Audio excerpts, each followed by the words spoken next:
Hello guys, welcome to EGI online classes. आज आप लोगों के सामने मैथमेटिक्स के क्लास 10 के एनसीईआरटी बुक से एक्सरसाइज 9.1 का क्वेश्चन नंबर 12 लेकर आया हूँ। स्टूडेंट के डिमांड पे जो कमेंट पे किया गया था, ये क्वेश्चन बता रहे हैं। एक क्वेश्चन बताने से कुछ नहीं होगा, आपको पूरा एक्सरसाइज पढ़ना होगा। बेसिक नॉलेज के लिए भी आप हमको कमेंट कर सकते हैं, शुरू से आपको बताया जाएगा। फिलहाल आप इसको क्वेश्चन को बनाकर देखिए और समझिए कि किस टाइप से इसका स्टेटमेंट लिखा जाता है। ये क्वेश्चन एग्जाम्स में 6 मार्क्स कैरी करते हैं। इसके लिए आपको स्टेटमेंट और फिगर दोनों को ध्यान रखना होगा और बनाने के लिए सबसे पहले हम लोग इसका फिगर ड्रॉ करेंगे। तो ध्यान से सवाल को समझिएगा।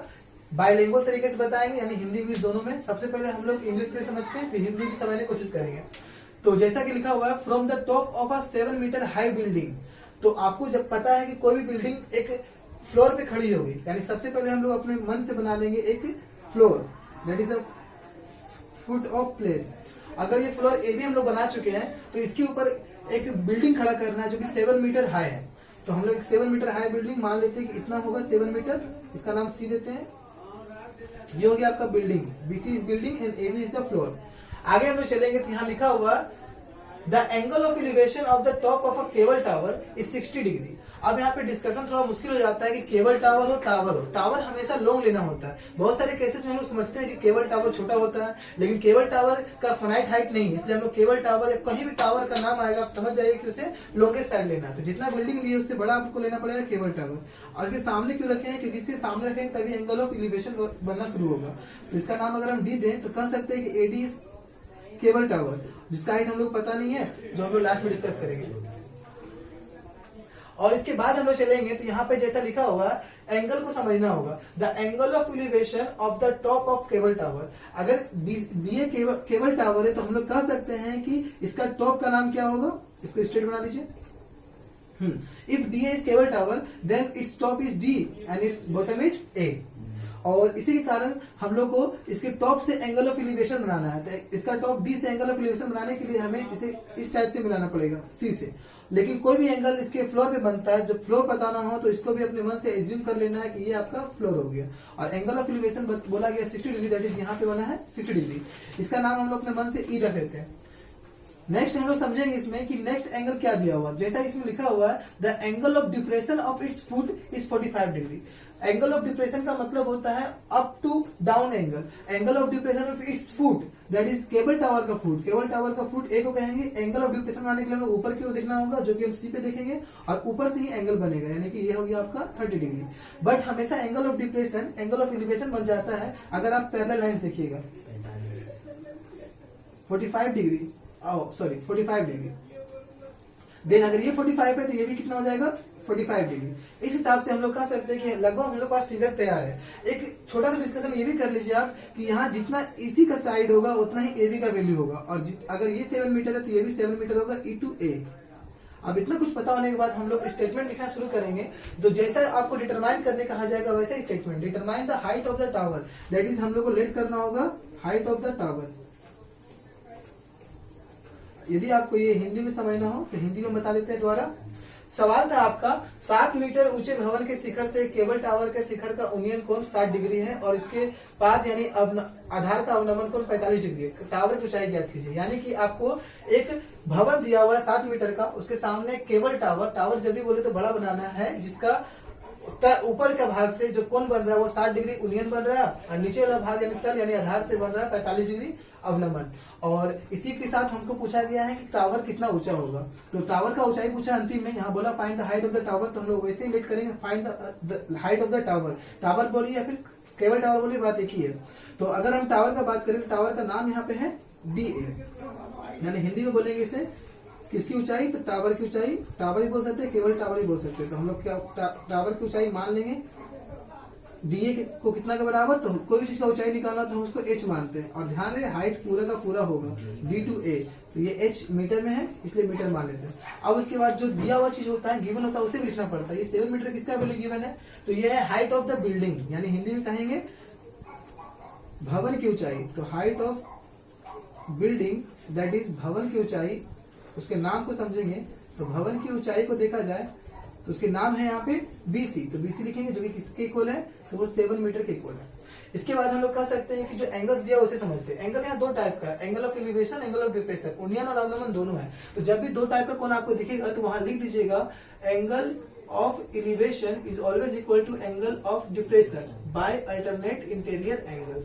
यानी कि हिंदी में बात किया जाए तो जो उन्नयन कोण होता है वो हमेशा अवनमन कोण के बराबर हो जाएगा, क्योंकि एकांतर कोण का ये नियम होता है। चलिए अब उसके बाद हम लोग कोण का मुख्य नाम लेते हैं। तो बेस से बना हुआ कोण ये है, यानी कि एंगल ये है 60 डिग्री। इसका नाम अगर देना चाहेंगे तो हम इसे लिखेंगे BCE विच इज 60 डिग्री, और इसका नाम देना चाहेंगे लिख सकते हैं CAB दैट इज 45 डिग्री। अब इसके अलावा हम लोग कह सकते हैं कि इसमें निकालने लायक वैल्यू सिर्फ h है, तो h अकेले नहीं निकाल सकते। हम लोग को अगर h का वैल्यू चाहिए तो 7 मीटर ऑलरेडी पता है, सिर्फ d पे फोकस करना है। तो हम लोग को पता होना चाहिए कि जब भी दो ट्रायंगल पता हो और जिसमें से एक एंगल 45 बने तो हम लोग पहले 45 के ट्रायंगल में आते हैं। तो इन राइट ट्रायंगल 45 किस ट्रायंगल में बन रहे हैं, इस ट्रायंगल पे, जहाँ पे ये 90 है तो ये भी 90 है। इस ट्रायंगल का नाम CBA दिया जाएगा। तो in right triangle CBA, Hindi में कहा जाएगा इसे समकोण त्रिभुज CBA में।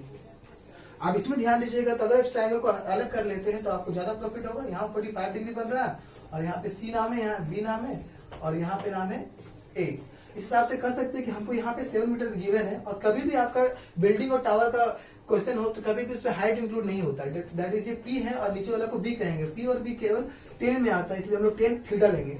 थीटा मतलब एंगल होता है और यहाँ एंगल हो रहा है 45 का, तो 10 थीटा यानी 10 45। वैल्यू हमेशा P/B होता है, दैट इज पहले P लेंगे यानी 7 और नीचे B का वैल्यू नहीं पता है, दैट इज AB को सिर्फ AB लिख सकते हैं हम लोग। अब अगर इसका वैल्यू पुट किया जाए तो 10 45 का वैल्यू होता है 1 और क्रॉस मल्टीप्लाई करेंगे तो AB इज इक्वल्स टू आ जाएगा 7 मीटर। अब हम लोग को निकालना H था ना कि AB, और H निकालने के लिए D इंपॉर्टेंट है नॉट AB, इसलिए हम इसे सिर्फ इक्वेशन 1 मान के रहने देंगे, यानी समीकरण 1 मान लेंगे। अब उसके बाद हम लोग दूसरा ट्रायंगल में आएंगे जिसमें 60 बन रहा है, तो हम लोग लिख सकते हैं इन राइट ट्रायंगल 60 के ट्रायंगल का नाम है ट्रायंगल BEC। तो in right triangle BEC Hindi में से कहेंगे समकोण त्रिभुज BEC में। अब हम इसके अलावा अगर हम लोग इससे बात करें तो इस ट्रायंगल को भी अलग करके आप समझ सकते हैं कि अगर ये DEC है तो यहाँ पे एंगल C पे बन रहा है 60 डिग्री और D का वैल्यू निकालना जरूरी है और EC का वैल्यू पता ही नहीं है। बट एक कॉन्सेप्ट था जो AB है वो किसके इक्वल है, EC का। अगर AB का वैल्यू 7 आया है तो EC भी क्या हो जाएगा 7। अगर ये 7 हम लोग लाए तो ये भी 7 हो जाएगा। इस कॉन्सेप्ट से हम लोग कहेंगे कि ये नीचे पता है, ये निकालना है। फिर से क्या लेना पड़ेगा आप लोग को 10 थीटा। थीटा मीन्स एंगल और एंगल यहाँ पे कितना है 60 डिग्री। तो फॉर्मूला के अकॉर्डिंग P/B, तो P का नाम होगा DE और B का नाम होगा EC।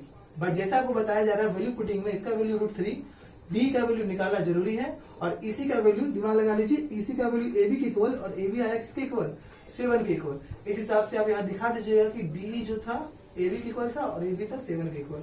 बस आपका कुछ काम कुछ पल में बन जाएगा ये रीजन, क्रॉस मल्टीप्लाई करने से आ जाएगा D इज इक्वल टू 7√3।